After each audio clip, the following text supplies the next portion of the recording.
Our top focus, some news coming in. Flight tracking data shows fighter jets and bombers along with support aircraft moving eastward, a common route for reinforcing U.S. operations in the Middle East. This comes as CENTCOM conducted fresh retaliatory strikes on over 80 Iranian targets following Tehran's attacks on commercial vessels in the Strait of Hormuz.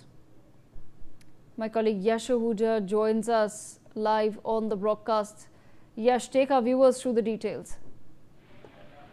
Yes, Devika, the flight radar, which is on our screens right now, shows this is a US bomber, which we can see took off somewhere from here. The flight path shows it traveling inside near the Bandar Abbas port near Iran, and just right between Iran and the UAE, somewhere near in the Persian Gulf. We can see another US military aircraft which took off from Tel Aviv but is currently taking rounds in the Gulf of Oman, in the Persian Gulf, in the Arabian Gulf, pardon me.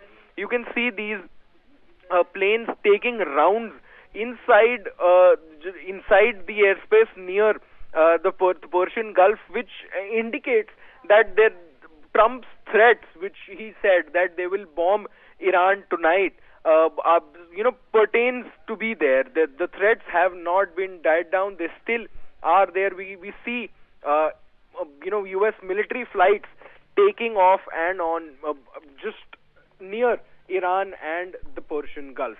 Back to you. Okay, Yash, thank you so much for joining us. Ambassador Gauri Shankar Gupta with us as well on the broadcast. Ambassador Gauri Shankar, I want to understand from you, what do you make now of the latest escalations? Good evening, Devika. You see, ever since this memorandum of misunderstanding or understanding has been signed, the ceasefire has been very, very fragile.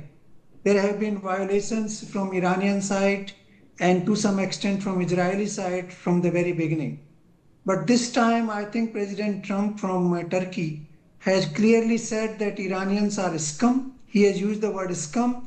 They are deceitful. And from his side, he says that MOU is over. And the US government has already, reinforced the ban on Iranian export of oil to the world. So obviously, the attack by the Iranian forces on 3 vessels in the Strait of Hormuz was the provocation, followed by attack on Bahrain and Kuwait. So this has been a clear violation from Iranian side.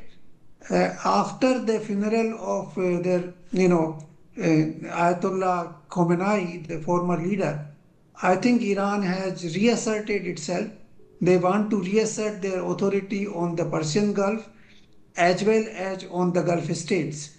And this is because of this reassertion, I think US was forced to take action.